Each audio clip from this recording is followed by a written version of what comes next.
Welcome to the Hobby Jogger Podcast, where elite athletes and ham and eggers lace up their stories.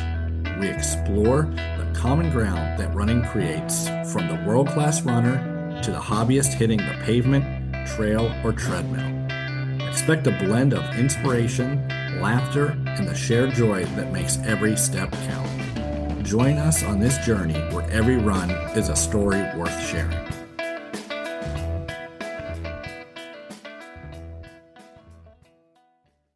Welcome back to another episode of The Hobby Jogger. I'm your host, Casey Koza, and today I'm joined by a special co-host, Will Walmsley. Will, how are you today? I'm doing pretty well, thanks. Will and I played rugby together here in Akron. He and our other friend, Grant Johnson, helped me find my beginnings in ultra running. And he is also a mutual friend of our guest today, none other than Ryan Thrower. Now, Ryan isn't just your average trail runner. He's also the co-founder and creative mind behind Freetrail, a trail running media company that's revolutionizing how we, the fan, experience the sport. We delve into the origins of Freetrail, explore how they're elevating athletes' exposure, and even entering the world of ultra race production. But that's not all. We'll also be peeling back a big part of Ryan's role within Freetrail, the world of video and audio production. Because let's face it, behind every captivating trail running story, there's a team working behind the scenes to be sure it looks and sounds amazing. Mr. Ryan Thrower, what's up, dude? Thanks for having me. Hey, man, thanks for being on. We appreciate your time. Yeah, of course. Ryan is also joining us today during a Phillies game, rocking the old school Phillies hat. Old school Phils with the Phils game on in the background. We want to doubly thank him for taking time out of the Phils. We were just talking about the Philly fanatic and the great memories we all have of him. Yeah, hopefully it's a better season for the Phillies. Last time talked with Ryan about baseball, it happened to be my Diamondbacks beating his Phillies in the playoffs last year. Yeah, I that one still hurts.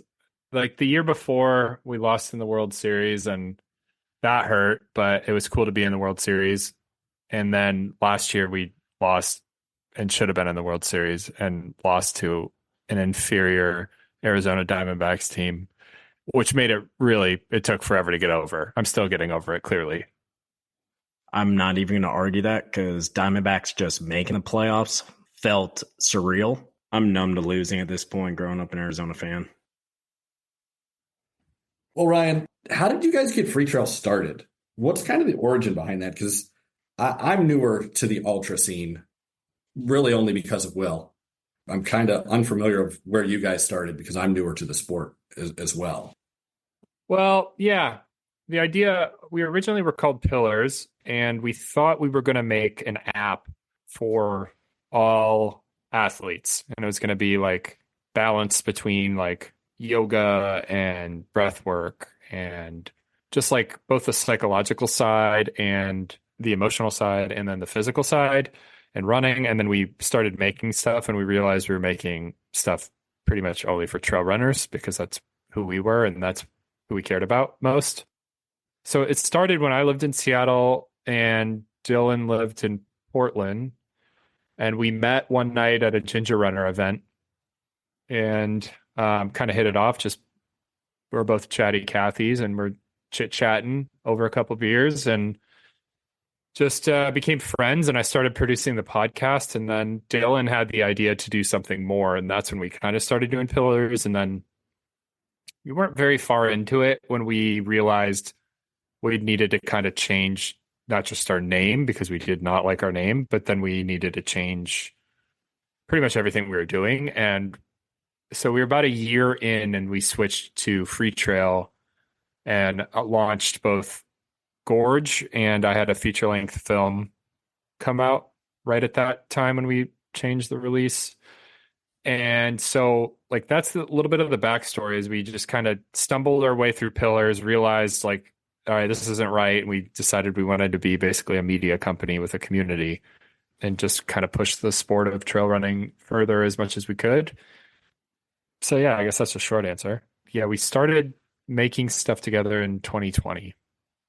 Okay, so relatively new. And yeah. I know there's I'm an entrepreneur myself, so I know the growing pains of any business, and I imagine that's tenfold with a media, a media company producing races and stuff. I can't imagine the barriers and headaches that have gone into what the product is today.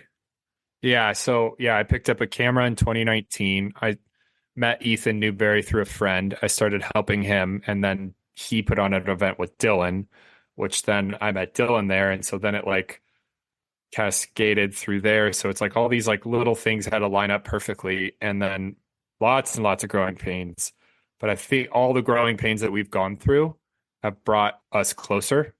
Dylan's like a brother to me. He's one of my best friends, one of my favorite people in the world. And now, I'm really close with Harmony as well, and their son, Rhodes, and their dogs. It's like, yeah, I mean, they feel like family. So it's been all those like growing pains that you have as with a startup. I'm sure they're not unique to us, although they feel unique to us. Yeah, it brings us closer, I know I got to get one of those Shred is Life hats that I You just need saw. to. Dude, first off, who picked the font? Me. That was you? Yep. Gosh. Did you see it yet, Will? It's on their Instagram. I haven't. They have one of them's Browns colors too, Yeah. Ooh. The color, actually, I just sent it to Annie, my girlfriend, the hat, because it's like that font. Is it from a TV show?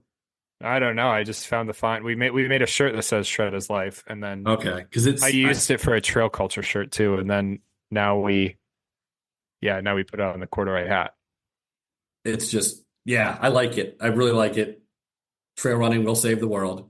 I believe it's one of your taglines, correct? Yeah. Yep. Yeah, Ryan, you said you stink at Freetrail Fantasy. I do. I got 8th or something once. Actually, hold on. I have it open. I thought I was going to come to you for some advice on how to get better at it. I got lucky once. I got 47th at Chuckanut. I got 37th at Big Alta. And I got 6th at Javelina, baby. Awesome. Top 10. That's it. Other than that, lots of triple digits. Will, did you know that I won the UTMB Free Trail? Did you know that?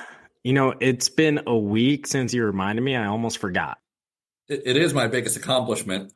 I last year won the Free Trail UTMB contest. I think I've maybe mentioned it 600 times. I think it's more impressive than actually winning UTMB. I believe I have told the winner of UTMB that. I don't doubt it. It's so funny. Ryan, thank you for running that Free Trail Fantasy. We appreciate it. Yeah, well, shout out Travis Longcar. It's his baby. He created it. He's the genius behind it. He's from Pennsylvania, so it makes sense. Yeah. Yeah. Shout out Travis. Travis, thank you very much. Thank you for giving me joy and bragging rights. I appreciate it. My friends maybe don't appreciate me winning it, but they appreciate the Free Trail Fantasy. Will and I were discussing that.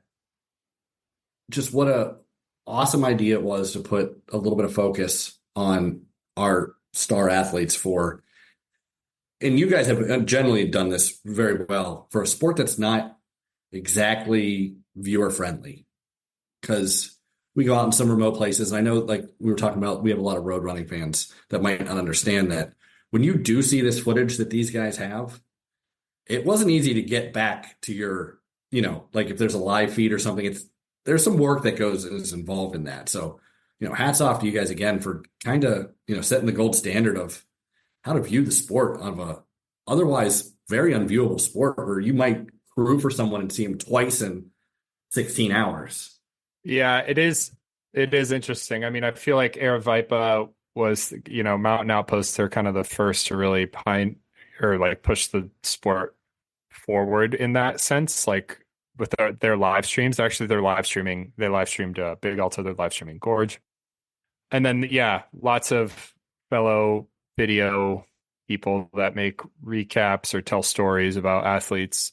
And I do think, though, that fantasy has really opened my eyes to not just the athletes, but some races, especially shorter distance stuff. Like when you're voting for Trail Runner of the Year, or there's a 28K and you're like, okay, well, I need to not just click on these athletes. I need to see like What's their UTMB index? What's their ultra sign up? And you go through and I'm like, oh, okay, well now I actually know a little bit. It's like doing, I'm a big fantasy baseball guy, and it's pretty much the same thing. Like you're just doing your research to see who you're going to pick. So yeah, it's amazing. I've always wanted to do fantasy for Western states specifically. That was always in my head, but I just didn't know how to execute it. And then we met Travis and he's like, yeah, I already did it. And this is way better than anything I would have thought of. So it's cool. I really think that part of what we do is awesome for the athlete.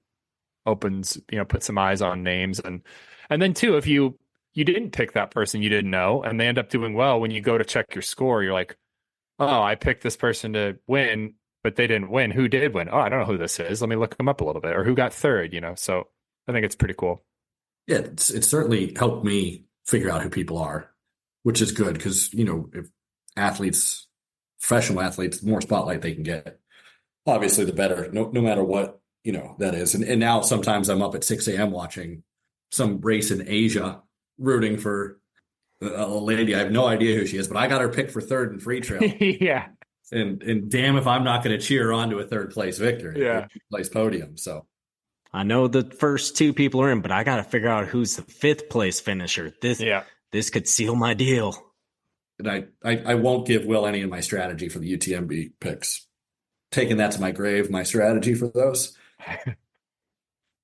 Now, to get a little bit to running here, since this is the Hobby Jogger, and we do occasionally talk about running, we have Mr. Ryan Thrower on, who is, I believe, 32nd on the wait list for Western States. Correct, Ryan? 24, baby. 24. I moved up. Oh, you're up. Okay. So 24, that's got to be like in, right? We're in? Yeah, I mean, last year, 56 got off the wait list. The year before, all 75 got off the wait list. The year before that, the wait list was only 50 big and everyone got off of it. But then pre-pandemic, somewhere around 25 got in off the wait list. So, they changed the policy to kind of be waitlist friendly. If I decided I didn't want to run and they were offering me a spot, I still get to keep my tickets. So I think that encourages like the people who just aren't ready or get injured or just didn't train or didn't think they were going to get in to drop out, and they get to keep their tickets, and then I get to run the race. I moved up from 25 to 24 yesterday, I believe. My buddy Tim Tollefson's like 60th on the wait list, and he gets up before I do every day. And if the wait list move, I wake up, I have a text from Tim Tollefson saying, we moved up one more. I mean, that's amazing because Tim's run it a couple times, and hearing he still gets excited, that's incredible hearing that. Yeah. Casey, do you want to explain what Western States is? We probably should, since we have mostly a majority road running audience. Western States, prestigious trail race, 100-mile race, only 100 miles. There's no relay. There's no 50K version. There's no 50-miler. Runs from, Will, you're going to have to handle that one from me, where it runs from, because you've actually been out there to know it. I'm ill-prepared for that. Olympic Valley in California, point to point. Yeah, 17,000 feet of gain, 22,000 descent. Used to be an old horse trail or horse race. Is it the oldest 100-miler in the U.S.? Yeah, I think they claim the world. Yeah, it's the Mecca Super Bowl championship for North American trail running. Now that my good friend Wikipedia, that's what I call him, Ryan, Wikipedia, because I can just, he rattles it off. He knows the facts, the elevation, gain, loss. I knew he had that covered. How's the training going for it? Yeah, it's going pretty good, I think. I have a coach, Hannah Allgood. She's also my podcast co-host, Trail Running Radio, and she's been whooping my butt into shape since January. And so I'm somewhere around 70 miles a week with a couple of workouts, which is a lot of miles for me. I typically peak around 80. And I don't know what, we're probably like 12 weeks out, maybe 10 weeks out from Western States. So yeah, I'm doing Tillamook Burn 50 mile May 11th as my like tune-up race. And so kind of in the last little build before that right now. And then it's all things States after that. Well, I know I'm looking forward to following you. I don't know who's going to get the great camera footage out there, but I imagine you guys have someone figured out for that task. Yeah, we'll figure it out. I don't know who it is yet, but we'll figure it out. Well, Will be out there. You can strap a camera to him and There we go. tell him to go chase people. I'll volunteer him. Maybe after like 14, 15 hours, I'll help towards the end of the race, kind of watching some of the other people coming in. Yeah. I might be a little bit busy before then. I hope so. So you're running the Tillamook. I'm glad you said it first. Tillamook 50 mile. Yeah. Where's that at? Outside of Portland, Oregon, like maybe an hour away, Tillamook Forest. It's put on by Daybreak Racing. They put on Gorge with us and the Big Alta. We partner with them. Great racing company. And so they have a 50 mile, a 20 mile, and a 50K that weekend. I think my partner's running the 20 miler. I'm not sure. And then Dylan might also run the 20 miler, and I'm doing the 50 miler. And so should be a fun time. Yeah, a 50 mile, I think, is my favorite distance. At least it was. I just haven't run one since like 2019, I think. But I always thought that was like, you do it in a day. I'm not superhuman. I can't do 100 miles in a day. So you do 50 miles in a day. It doesn't completely destroy you. And then you don't have to skip a night of sleep. Whereas like 100 milers, I run through the night. So you do have to skip a night of sleep. Yeah, but when you do 100 milers, it's Switzerland. Yeah. That looked cool. That was a proper effort. 2023, I did Swiss Alps 100. What was the race in Switzerland? What was that like? Like as far as terrain, what were some of the highs and lows of that? We were in good spirits. I ran step for step with my friend Kevin Schmidt, and we were in pretty good spirits the whole time. So the highs were, I mean, we definitely had our moments where we're like, okay, ready to be done. We've been out here 30 plus hours, but it's the most beautiful course I've been on, over UTMB, over Hard Rock, over anything. It's like, it was just stunning. So anytime you're hurting, you just look around. Sunrise was unbelievable. I had an amazing crew, good pacers. It's just like it's like 30 something thousand feet of climbing, like 32,000 feet of climbing. So it's not fast. And I thought the downs were actually not super runnable either, because it was like either steep or it was like a kind of technical. And so it was just a slow but beautiful experience. Yeah, that's one of the things about being a middle of the pack guy. You just, we get to enjoy things a little bit more. We get to see the scenery, look around. Ryan gets to the top of a mountain in Switzerland and just take a minute to gander over to at the Matterhorn there in the background, and Seriously, things probably get a little bit better. Did you get to see a bunch of cows? Lots of cows, lots of horses, even they had the mini horses out there. I mean, it's stunning. That part of the Alps actually, I think a lot of the Alps, but that part of the Alps, there's just not much tree coverage on when you're up high. And so you can see forever, and they're just peaks. And we ran by a glacier for 6 miles, and it was so cool. Everywhere you could just see forever. Whereas like some races I've done, in the past, it's like maybe you're in the forest for like 80% of it. And I love the forest. It's a vibe. But when you can see forever, it kind of can keep your mind off stuff. Is there any, because Will and I have been over there, but haven't run a race over there. Is there any like big contrast between the culture of their races versus our culture of trail racing over here? Is there anything that like really stands out? I don't think, at least the thing is like a lot of those Euro races have a lot more people in them. Like you've been to UTMB, it's insane. Yeah, crazy. Tens of thousands of people in Chamonix for trail running. And so you're like, whoa, because we go to Western States and there's like 300 people in the race. And you're like, this is Western States, 300 people. That's so many people.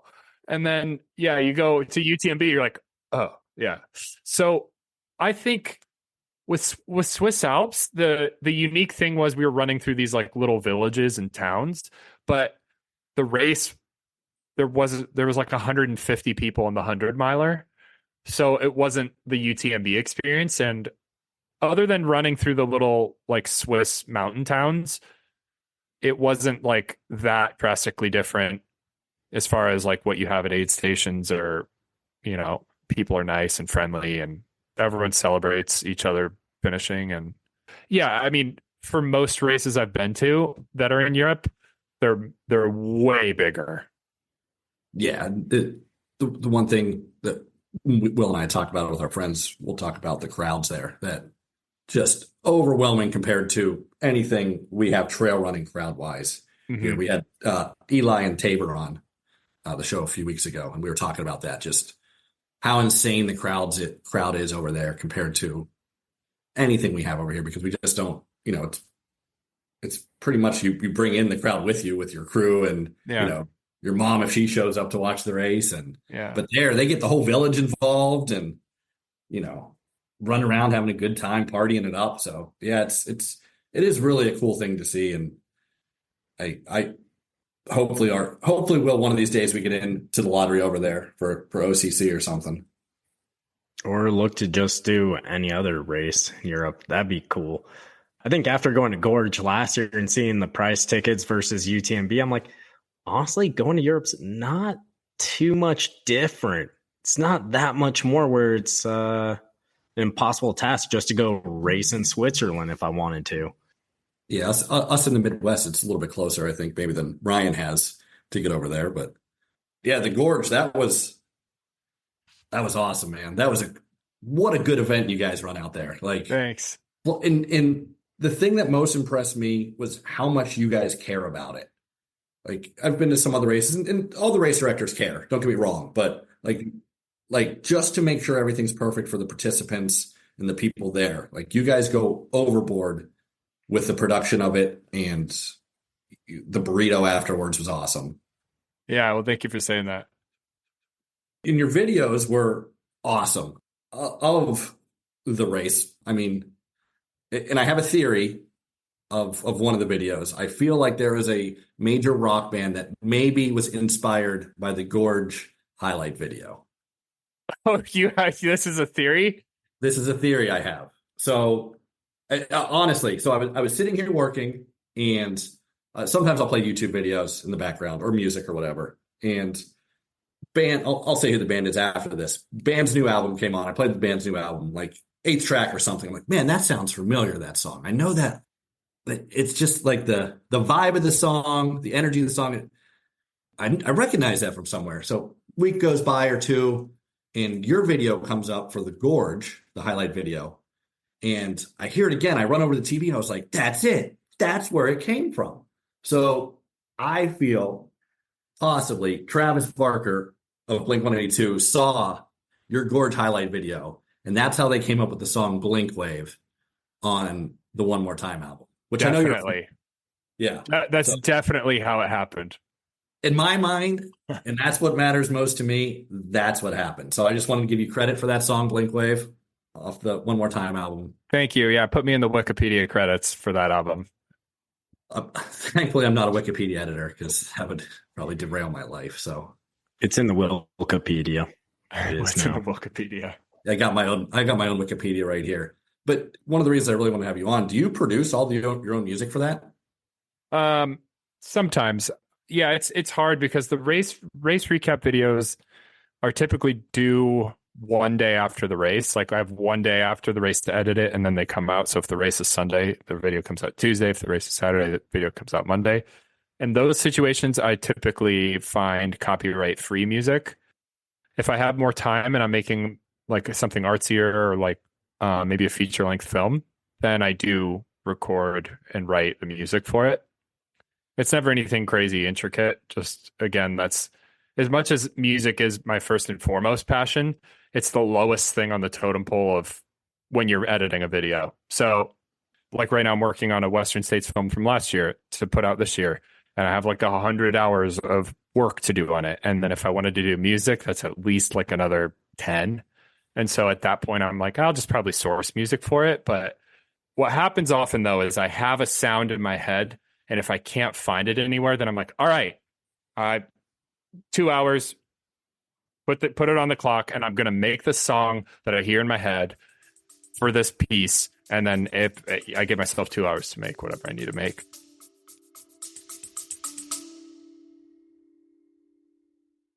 Hey, folks, if you're loving the stories, tips, and laughs we're dishing out, make sure you don't miss an episode. Hit that subscribe button so you're the first to know when a new episode drops. And hey, if you've got a second, why not leave us a review? Your feedback helps us improve and keeps this running community growing. Lace up, hit subscribe, and let's get back into the show. I love hearing that. I love hearing that because especially like how nonchalantly like, oh yeah, I just hear sound in my head. I think that's something like you've mastered it so well. For myself, I get so much anxiety. If someone's like, hey, what do you want to play on? The speakers over here. I'm like, I don't know what to pick. And then hearing you, like every time one of your videos come out, how many times Casey's messaged me and is like, man, Ryan is so gifted. All of his music that he picks for this is just banging. Well, thank you.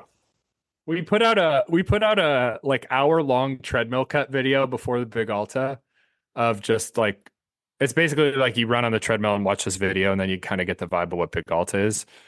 I was like, oh, okay, well, this isn't bad. I don't have to edit too much. I just have these like 5 to 7 minute clips that I just put there. And then I was like, wait a minute, I have to pick an hour's worth of music for this video. So somebody wrote in the YouTube like they wanted to know what the songs were. So I figured it out and wrote them all out. But yeah, that was kind of fun picking all those songs because, yeah, I don't know. It's that's like the fun stuff is putting music to video. I could do that forever. Where does that come from? Like that passion?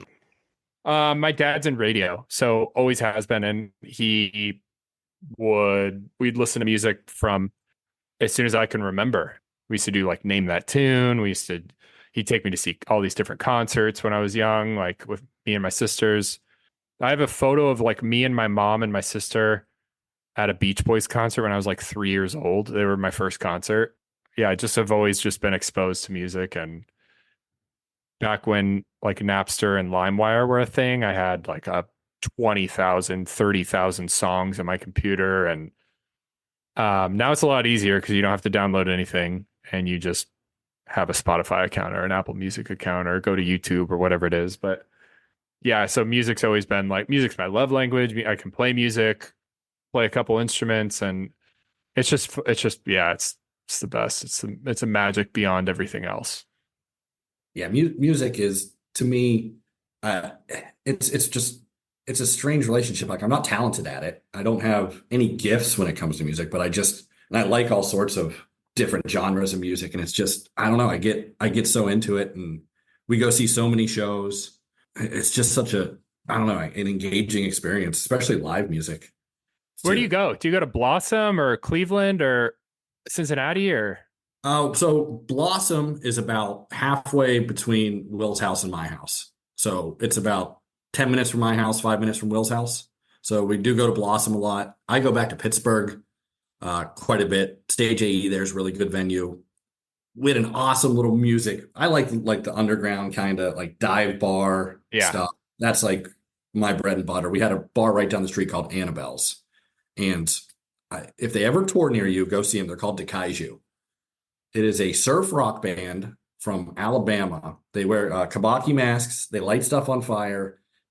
No vocals, and they just shred for 2 hours. And it is just hardcore mayhem. So that was my favorite place to go, but it's now closed. But yeah, that's where we go. I don't know, let me ask you your opinion on this, because like, here's the bands I'm most excited to see, and they're from the 90s, 2000s. Death Cab, Rob Zombie, Blink-182, Green Day, and Smashing Pumpkins are like the bands that I'm most excited to see, that I'm going to see here live. And tons of kudos to those guys for still not only staying relevant, but packing shows. Like, they're still over. And what do you think it is that there's no like newer, or I guess I don't know about them, but newer bands to fill that, like, you know what I mean? Well, yeah, I think what it is if like bands like Death Cab and Blink have put out music consistently, and so while they've grown older, so has their group of listeners. So if you think about it, like Plans and Transatlanticism and the Postal Service Give Up came out at like, for a lot of people, like in high school or college, that are like the diehard fans of those bands. And it's such like an impactful moment in your life and music to be the soundtrack of it, that like you'll go see that anywhere. Even if like you haven't listened to them forever. Same with me and Blink. It's like, I don't listen to a ton of their new stuff, but if they were touring and I could go to the show, then I would go. Like they just played in front of 85,000 people in Brazil. Yeah, where's Death Cab playing at Blossom? No, that's Pittsburgh. They're in. Oh, I think. cool. Yeah, I think we're going down to Pittsburgh to see. That's with Postal Service. Yeah. Yeah, I Death saw Cab. 2 of those shows in Berkeley here. Unbelievable, man. Unbelievable. Get ready to Yeah, be blown away. yeah. I've been such a big fan of theirs. I mean, since I can remember, really, Napster days, downloading music like you were talking Yeah. about.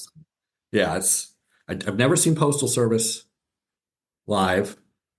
Definitely see Death Cab more than a few times. You're a Blink fan because I see you like Blink stuff on. What's your favorite Blink 182 album? Got one? The one I listen to most as an adult is their self-titled album. When I discovered Blink, their single was "Damn It," or off of Dude Ranch, which it came out in 97 or 98. 1997. And that was my first album I bought with my own money. I thought it was like okay. I didn't really get it when I was young. And then Enema of the State hit. What's My Age Again? Still one of my all-time favorite songs. And which is kind of like off. I don't know. It's not normal for me to have such a popular song be one that hits me so deeply, but that song is just one of the best songs ever made. And when you see it live, Travis goes halftime on the drums at the end, and you just want to punch everyone and everything and just rock out. And I got goosebumps just thinking about it. Yeah, I had to ask because like same thing. Damn It with Me from Dude Ranch. That was the first band I saw. I saw him open up for Jimmy Eat World in Wow. 1997 or 8. Wow. Was in middle school. So yeah, that was a long time ago. But that's just a band that stuck through me, talking about music. But yeah, that's cool. That's just and you could see it, like Will had mentioned. I could see how, maybe you put, like you said, those pre-copyrighted tracks in or whatever, but it fits your videos, man. Like the songs always fit. Like Thanks. I'm watching a film. It's not just you're saying you're just throwing them together, in a day, but man, they have such a polished feel to them and sound to them that, I wouldn't have guessed. I would have thought you had most of it like pre-produced or something. And, Sometimes the longest part of those videos, like if I put a 12-minute video out or something, like I'm working on one of Adam Peterman that I filmed last week in Missoula. And sometimes the longest part of even over editing is me going through like hours and hours trying to find the song. I'm like, this isn't it. This isn't it. This isn't it. And I go and I'm like I said, if I can't find it, I have to like, okay, I'm going to try to figure it out myself. Or I go through like a couple of different services I try to find music for. And I'm actually trying to get the rights to like real music for this Western States video. So we'll see how that goes and how much money I have to spend of my own money to do it. But yeah, it's all about, dude, music's the most important thing for me. For me as like someone who also like when I watch a film and it's either the use of music or the like direct intentional use of there being no music. That stuff always catches me. Addie, my partner, and I will be watching something and be like, there hasn't been any music in like 20 minutes. I'm like, whoa, this is wild. Or, man, that was like the right song. There's like 500 Days of Summer uses a Temper Trap song, Sweet Disposition, and they use like a few seconds of it, just like the guitar riff, and it hits in a certain thing and like the right time. And you're like, that it had to be that song. And so that's always struck me with, I don't know what I'm doing when I'm making a movie. I still feel that way. But when it comes to like putting music in a film or something, I feel like I do know what I'm doing. That's something I'm actually confident in, and I really enjoy it. You did hint that you're doing a project for Western States. What's that video? Are you allowed to share that a little bit? Yeah, I'm doing a video last year. This is from last year's Western States. I filmed Adam Mary, who is an amazing buddy of mine, and he was the first Black athlete to get a golden ticket at Canyons last year. He also won Chuckanut last year. And then I'm doing a video that kind of followed his preparation and his day of race. Sweet. I know I'll watch it. So Thanks. I didn't know what a Chuckanut was, but I sure watched the your video on it. So I learned quickly of what the, That's a fast race. yeah, it looked like it. I like slow races. I'm a slow fan. Will likes the fast ones. I'm more of a, I'd rather go up steep hills and down steep hills because not doing it fast either way. So Because you don't have any steep hills in Ohio. yeah, we actually do. So we live along the Cuyahoga River. God, I hope I said that right. I live next to it. You think I'd know? I think it was close enough. Yeah, I'm not a native, so forgive me. Neither of us are. No. Yeah, but we have some steep hills here. They're not long, but there's some steep. What do you think? 7 miles, we get 1,000 feet in. Well, Yeah, we probably can average maybe 100, 150 feet per mile. So nothing Wow. crazy steep, but most of your climbs you're doing, like across that, you might do like 4 climbs that might be a half mile each. It's not like you're consistently going uphill. Yeah. I've heard the hills be described as punchy, and in a way they kind of are because they're just steep, but then you just get flat sections and rolling that are kind of fun just riding through it. And yeah, it's not too bad.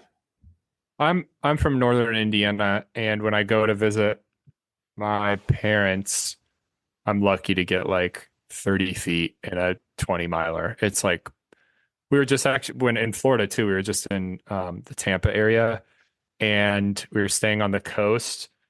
And the first day I ran an hour and I had like, I don't know, 7 feet or something. And the next day I had 90 minutes and I was like, my foot kind of acts up with a tendon thing that doesn't like too much flat.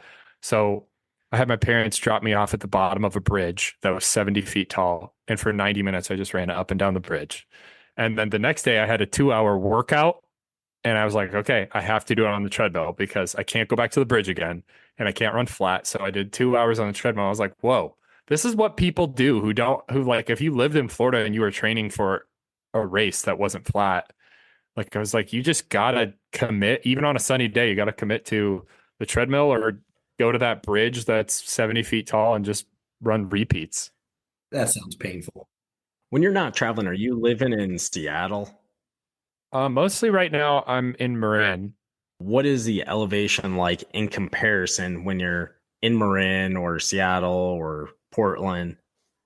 Yeah, well, as far as Marin goes, like this is the best day-to-day running in the world, in my opinion. It's epic. It's beautiful. You have fire roads, you have technical single track, you have redwoods, you have grassland, just like the coast, the views are insane. And so my typical like hour loop is like, like 1,200, 1,400 feet. And then there's climbs up to 2,500 feet. And I mean, I just run out the door. I'm just right off the Miwok Trail here. It's unbelievable that every single day I hit like amazing trails. In Seattle, I typically run about a mile, mile and a half flattish to Discovery Park. And then the high point in that park's like 350 feet or so. So in Seattle, if I'm running in town, I just jog over to Discovery Park. But I do have some really great mountains 20, 30 minutes away, like Tiger Mountain. And then the difference with Washington is it has like epic stuff close by. Whereas like San Francisco, you're driving 4 hours for a look at the epic stuff. Like, I mean, not that Marin isn't like, you're on the coast, redwoods and Tam, but it's just not the same as like you're in the mountains, like you're in the mountains in the Cascades or the Olympics. And it's, the Sierra is obviously amazing. It's just really far away from San Francisco. So, but I feel like Seattle, the running in Seattle, you can't beat it because you're surrounded by 3 national parks, just countless trails. Plus you have Vancouver and Portland close by. So that's why I've always loved Seattle. And then obviously I met people after living there 10 years. And so I have a really good community up there as well. So yeah. And then Portland, I don't really spend much time in Portland, but they have Forest Park, which is really nice. It's 1,000, maybe 2,000 feet right out the door if you live close by. The Gorge is really cool. Gorge 100K was my first 100K in 2016. So I've always had this like little soft spot for the Gorge. But those are like the 3 areas as I feel like Marin has like some of the best day-to-day running in the world. And then I feel like Seattle is just, you're set up perfectly to have just the best trails. They're my favorite trails over anywhere else, over Europe, New Zealand, wherever. Yeah, the gorge, that was your first 100K. That was a tough first 100K. Yeah. That's I I don't beat know. the cutoff by like 13 minutes or something. Awesome. Yeah, that's a tough 100K. And you mentioned that you're running right now in Marin. That's where the big Alta was, correct? Yeah, it's Northern Marin. Yep. That area the course is on is a little bit punchier, a little bit steeper. Yeah, there's even a spot at like near the end of the 50K where it's like you lose like 1,000 feet in a mile or less than a mile. It's pretty steep. So it's just a little bit more, I feel like it's a little bit tougher up there than it is in Southern Marin where I've been running. But yeah, the Big Alta, we really lucked out with amazing weather. The weekend before it was Hurricane Katrina, and the weekend after it was Hurricane Katrina. So we just got lucky with a nice like 70-degree and sunny weekend. And it felt like the race had been going on for 5 years, not year one. And a good bit of people came out. It's really, really fun. Just such a fun weekend. Can't wait for next year on that one. I know how much I enjoyed Gorge Waterfalls last year. I was really disappointed couldn't get into Big Alta this year. Daughter had a dance competition. How did Freetrail come about partnering with Daybreak Racing to help put on these events? And then is there another race that's going to be in the works? Are you allowed to say anything if there is? Because you guys put on some epic races. Love them. Like I want to come experience what I did at Gorge again. Well, great questions. I'll start with our partnership with Daybreak. Jeremy and I, the race director, and his brother Aaron, we're our good friends. I'd known Jeremy a little bit longer than Aaron, and one day I was just texting with Jeremy, I think out of the blue, and I said, "Yo, we got to put on a race in the Gorge because I loved the Gorge, and it hadn't happened since 2017 because of the fires." And so we were texting back and forth, and I pitched him on this idea. I was like, "We got to do this." And then he basically came back and he's like, well, the only place you can have a race is on the old Rain Shadow Gorge Waterfalls course. And so because of like, wilderness and where you can have permits and stuff. So then we basically came up with this idea to pitch James, who owns Rain Shadow, to see if we could buy it from him. And I remember telling Dylan about this and he kind of laughed and didn't think we were serious. I was like, no, I think this is a pretty cool thing. And then it happened and it like turned out to be like one of the most successful things we've done. And it just happened by like me spitballing with Jeremy about putting a race together. And then that partnership just worked so well that, we wanted to have a race down here. Like Dylan's house is on the course of Big Alta. It's like, right. It's what he runs every day. So yeah. And there's no race ever that's been on that area. So we thought, let's do that. Let's give it a go. And then as far as future races, I plead the fifth. Maybe, maybe not. Good answer. Yeah. I just still can't believe with Gorge just coming in and, the big climb of the whole thing, coming from Ohio where it's relatively flat, seeing on the elevation chart, first 2 miles, you go up 1,700 feet. And then by mile 5, you're coming back down. I'm like, all right, you come out the bottom at Monotoma Falls. Huge waterfall, nothing much else. And then I think in the next 7-8 miles, probably saw over a dozen more waterfalls that you're running past, under, through, a river crossing that some people just didn't want to get their feet wet. Like it was one of the most beautiful things scenery wise that I've ever seen. Like, I'm so glad you guys brought it back. Thanks, man. Yeah, it is unbelievable how many waterfalls are actually on the course. And if you have never run there before and race day is your first time running on the course, it's like such a special experience because anytime you're like, oh yeah, I'm kind of hurt and I've been running for 30 miles, 40 miles, whatever, you just look up, oh, another waterfall, and you run behind this one, like you said, or you run in front of it, or you run next to it, or you get sprayed by it. It's so close to the trail. So it's just a really cool experience. I remember my day took a long time, like 16 plus hours, I think. That was my first Western States qualifier, actually. So I used that ticket to put with all the other tickets, and now I'm hopefully going to get in, but at least I got on the wait list with that first Gorge ticket in 2016. Yeah, Mount Doom just that took my soul, to be honest with you. That's the out and back section, the second half of the race. It started snowing, those big ass snowflakes, and it got cold. I was freezing, and when am I going to get up this freaking mountain? Like, I did not remember this in the elevation profile. I'm pretty sure Will told me it was flat after the big climb. It's obviously too early to tell, but the weather this year looks like it's going to be around 70. So should be really nice. Where it was like, 31 and raining last year with like hail and snow. And I mean, I was out there from before the start of the race till after the end of each race. How many miles do you put in a race videography? I've started to put in less because I'm working smarter, not harder. Western states are somewhere around a marathon. I think Gorge weekend is typically around 30 or 40 miles over the couple of days. Black Canyon's maybe like 8 or 9 now. Just I'm not running as much to get everything, but I do put in some miles, Black Canyon was a fun one. That's where we took the trip this year. I'm thinking next year, Will, Big Alta. Big Alta. I'm really hoping it works out the dance schedule. Yeah, if Finn doesn't have a dance that day, we'll I know with this group, if pretty much like what you did to sign up for the Swiss race, drinking some beer with some friends. Yeah. So Rob and David, who are the producers here, that's pretty much how this is, where we'll just be like, hey, this race looks cool. I've had 3 beers. Do you want to go? Yep. Let's go. Let's do it. So what's going to be your convincing sales pitch? Because for Black Canyon, you told everyone, oh, no, it's not technical. It's all downhill. Yeah, it was all downhill, most of it, except for the uphill parts. Yeah. Redwoods. I think I'm going to go with the Redwood sales pitch. Is there any Redwoods on the course? I don't know. But you can, before or afterwards, go to Muir Woods, which is very close. And there's a lot of Redwoods there. Yeah, I think that'll probably be the selling point. I mean, after listening to the Hemmings talk about it, I was pretty much sold. Not technical, fast, beautiful course. Well, yeah, they're very fast people too. They're extremely fast people. Yeah, they are.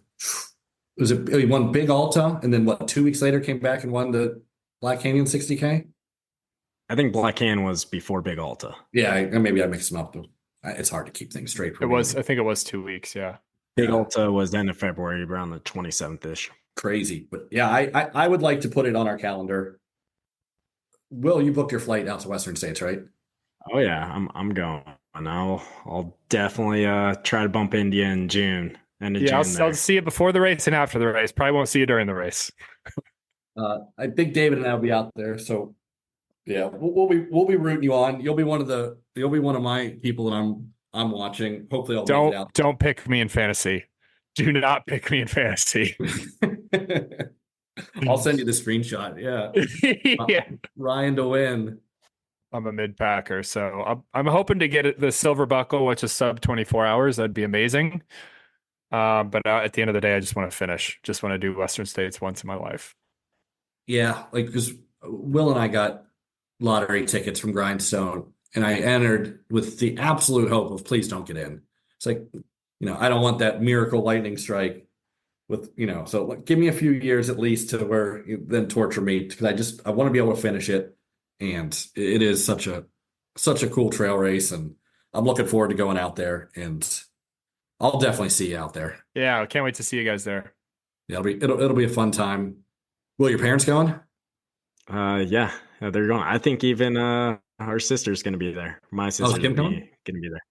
Yeah, I think the whole family's coming. Should be a good time again then. Yeah, even my brother will be there. Oh, your brother's going? Nice. Well, Ryan, thanks again. We appreciate it. Thanks for having me. Our group here, we love the work you guys are doing. Thank you. Dude, best of luck with Gorge coming up. Thank you. Very excited. Thanks for being on the Hobby Jogger. Thanks for having me.